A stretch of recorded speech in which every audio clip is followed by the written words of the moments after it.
नंकार जी, तो कैसे मानुष जीवन में भी आना, एक धन भाग की इतनी 84 लाख योनियों से ये आत्मा तड़पती हुई अब मनुष्य के शरीर में है। जब परमात्मा की प्राप्ति इसी शरीर में रहकर हो सकती है, इसी जन्म में होनी है, तो ये एक मुबारक पात्र, एक जीवन, और अब इस जीवन को पूरी तरह ऐसे ही जी सकते हैं जो मनुष्यों ने इस परमात्मा को देख लिया, ये ब्रह्म ज्ञान द्वारा निराकार के दर्शन करके फिर जीवन में हर पल ज्ञान को जीना, इस निरंकार के एहसास में सेवा सुमिरन सत्संग करते हुए जीना। तो ये जीवन भी जहाँ एक धन्य रूप है कि यही अवसर है, इसको चाहे तो धन्य कर लें परमात्मा के साथ मन को जोड़ के, या चाहे तो इस मनुष्य जीवन को गवा दें, और फिर जो गवाएंगे वो नुकसान उन्हीं का होगा कि एक अवसर सुनहरी मिला भी एक परमात्मा के एहसास में रह के भक्ति में मन को चूर रखने का, पर एक ध्यान जीते जी फिर घर बार एक और अन्य, एक मटीरियलिस्टिक, एक दुनियावी, एक धन दौलत, एक उसी में ही लगा दिया। और कैसे जिन्होंने संसार के चाहे सुख सुविधा उस रूप में हो या ना हो, फिर भी अहमियत संसारिक वस्तुओं को नहीं परमात्मा को ही दी, उनके जीवन में वाकई ही असली धन उनको मिल गया। कैसे जीवन में जीते जी फिर उन्होंने एक ना कि सिर्फ असली मानव की तरह अपना जीवन जिया, पर वो आगे भी सबको प्रेरणादायक ही जीवन जीते गए, जहाँ किसी को उनको ये नहीं बोलना पड़ा कि हमारे जीवन को देखो, हमारा जीवन कितना अच्छा है, पर औरों ने खुद ही ये देखा कि जो परमात्मा से जुड़ गए हैं ब्रह्म ज्ञान द्वारा, उनके जीवन से कितनी ज्यादा शिक्षा मिलती है। एक वो वाक्य ही मनुष्य के सिर्फ शरीर में ही नहीं है, एक मनुष्य का असली जीवन जी रहे हैं, सारे मानवीय गुण उनमें हैं, देवीय गुण उनमें हैं। वो फिर एक प्रेरणादायक इतने कि सिर्फ उनके जीवन को ही वो जी रहे हैं इस परमात्मा से जुड़कर भक्ति में रहकर, और वही अन्य व्यक्ति भी उनके जीवन को देख रहे हैं और यही इच्छा आ रही है कि इनके जैसा ही जीवन हमारा भी हो जाए। तो ऐसा जीवन जीना कोई किताबी बातें नहीं है, या फिर कोई वो बात नहीं है कि पहले त्रेता में, सतयुग में, द्वापर में ही ऐसे जीवन जिए गए। अभी अगर आज के दौर में भी देखें तो ऐसा जीवन भक्त आज भी जीते हैं, जो चाहे रहते तो इस संसार में ही हैं और संसार को त्याग के भक्ति नहीं करते। इस संसार में, इसी घर गृहस्थी में, धन दौलत एक रूप जो भी हो, चाहे वो रोजगार बड़ा हो छोटा हो, उसी रूप में रह के परमात्मा का धन्यवाद भी जहाँ करते हैं, वही एक परमात्मा के आश्रय अपने जीवन को हर पल चलाते हैं कि जो परमात्मा ने जिया उसी में शुक्राना, ये परमात्मा का धन्यवाद। तो कैसे अपने जीवन को हर कोई एक ज्ञान की रोशनी से एक बहुत ही सहज और सरल जीवन जी सकता है, जिस जीवन में दिखावा मात्र नहीं रह जाता, एक असली सच्चाई से इस परमात्मा से जुड़कर जीवन में खुद भी एक अपने रोशनी ही करा जा सकता है।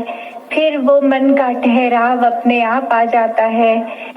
तो भाव वही कि संत जो होते हैं उनको फिर एक दुनियावी माहौल कैसा भी हो, एक आरामदायक हो ना हो, फिर भी एक संत तो उस दुनियावी माहौल में रहते हुए भी उस दुनियावी माहौल से ऊपर ही रहते हैं, एक आनंद की अवस्था में हर स्थिति में खुद को एडजस्ट करते हुए कि एक जहाँ स्थिति जो है उसको अगर वो सही भी करनी है तो उसमें प्रयत्न करना है, एक अपने दुनियावी रूप में अचीवमेंट सपने बनाकर उस तरफ चलना है। पर अगर परमात्मा को मंजूर नहीं और वो एक कार्य उस तरह से ना हो जैसा सोच रखा है, तो भी एक परमात्मा को कोसते नहीं है भक्त, एक परमात्मा को शुक्राने भाव से यही मन के भाव रखते हैं कि इसी में ही भलाई होगी, इसलिए ये कार्य हम जैसे चाहते थे वैसे नहीं हो पाया। तो कैसे अपने जीवन को भक्तों ने हर समय इस परमात्मा के ही आसपास केंद्रित रखा कि एक दुनिया में हर दिन कैसा भी समय आ सकता है, पर ये परमात्मा ही है जिसके आश्रय एक अच्छा और बुरा समय दोनों ही आराम से कट जाते हैं, जहाँ फिर ये मन में सोच नहीं आती कि एक जीते जी बेचैन है और जीने के बाद जब ये मौत हो जाएगी तो इस आत्मा का क्या होगा। क्योंकि जिन्होंने जीते जी इस परमात्मा को जान लिया, देख लिया, इसके साथ जीवन का हर पल अपना जिया, तो उनको पता है वो चैन से जी रहे हैं, और जो चैन से ही जीता है वही चैन से मरता है। और कैसे ये आत्मा को जीते जी जहाँ चैन मिल गया, अपनी असली घर का पता चल गया, एक क्या है ये आत्मा, वाक्य में सिर्फ शरीर नहीं है, एक आत्मा तो इस परमात्मा का अंश है। जब ये पता चल जाता है तो आगे एक लोक सुखी परलोक सुहेला वाली अवस्था की इस परमात्मा ने तो जहाँ पूरी सृष्टि बनाई वहाँ इंसानों को सभी को सेम, वो चाहे फेशियल फीचर्स हों, वो चाहे और एक जो ब्रॉडर टर्म में बोलते हैं कि टांगे हाथ सब एक जैसा एक समान ही दिया है। तो कैसे फिर एक इंसान की शरीर में भी अगर कोई है तो वो अपने आप को इंसान कहलाने लायक नहीं है, वो सिर्फ ये बंदगी की जहाँ बात, ये ह्यूमन वैल्यूज, ये ऐसे अच्छे गुण एक इंसान को इंसान बनाता है, उसके गुण। तो अगर उसके अंदर एक अच्छे सद्गुण है तो वो वाकई ही एक इंसान है, और अगर नहीं है तो फिर वो वाकई ही एक इंसान कहने के लायक नहीं है। और ये कैसे फिर पता लगे कि जहाँ हर एक को एक जैसे ही जब इस परमात्मा ने पैदा होकर के किया तो सबका मन एकदम साफ, और वो जैसे बच्चों को कहा जाता है एक साफ स्लेट की तरह। तो कैसे लाइफ लॉन्ग जैसे जैसे माया ने अपना असर एक इंसान पे करना शुरू कर दिया, तो उसकी नजर के आगे वो तरह तरह के चश्मे भेदभाव के, बायसनेस के, और ऐसे ही अपने मन के अहंकार के। तो ये सब जैसे एक बच्चा धीरे धीरे बड़ा होता गया तो उसने अपने अंदर जब बिल्कुल ही मानवीय गुणों को तज दिया तो फिर एक उसने अपनी बंदगी खो दी, एक जो उसकी प्योरिटी थी, एक डिविनिटी, जैसे एक किसी को देखते हैं और बोलते हैं कि इसका चेहरा देखो एकदम नूर टपक रहा है, तो कैसे वो जो एक होती है इनोसेंस, वो धीरे धीरे सिर्फ देखने के लिए नहीं पर एक कैरेक्टर से जब लूज हो जाती है,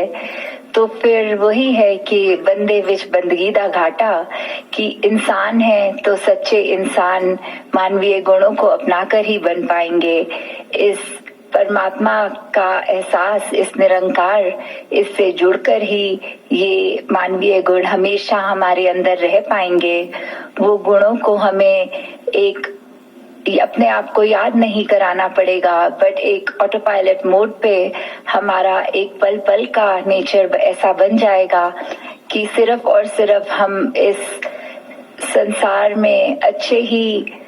गुणों को चुनेंगे, लोगों के अंदर कमियां नहीं देखेंगे, उनकी सिर्फ अच्छाई देखेंगे, अपना दिल को इतना विशाल कर पाएंगे। हम कैसे फिर अपने आप में ही एक जिस रूप में परमात्मा ने हमें बनाया, God made man in his own image, तो कैसे वही इमेज को हम अपना पल पल एक संवारने के लिए ही उस पे काम कर सकते हैं कि एक जो जानवर होते हैं वो तो फिर भी they stay true to the nature कि अगर कोई शेर है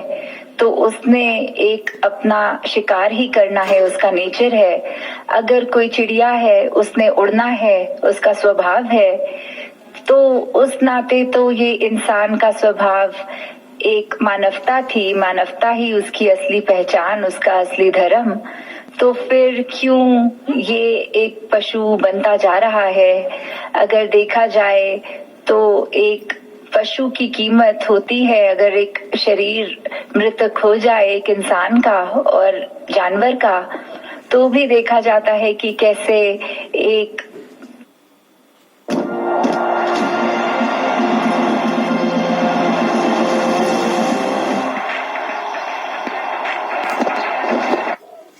हाथी के चाहे दांत की बात करें, वो आइवरी महंगी, एक चाहे किसी और शेर की या कोई भी एक स्किन की बात की जाए, उनकी हमसे ज्यादा एक वैल्यू रखने वाली एक इंसान के मरने के बाद उसकी स्किन की, उसकी त्वचा की क्या वैल्यू रह जाती है, उसके दांतों की क्या वैल्यू रह जाती है। तो उस तरह तो ये जानवर एक मूल्य रूप में शरीर अगर खत्म है तो फिर भी उनकी तो कदर है, एक वैल्यू है, पर इंसान की नहीं है। इंसान को जो भी अपना एक प्रदर्शन करना है, अपने चरित्र में अच्छाइयां अपनानी है, वो जीते जी ही अपनाई जा सकती हैं।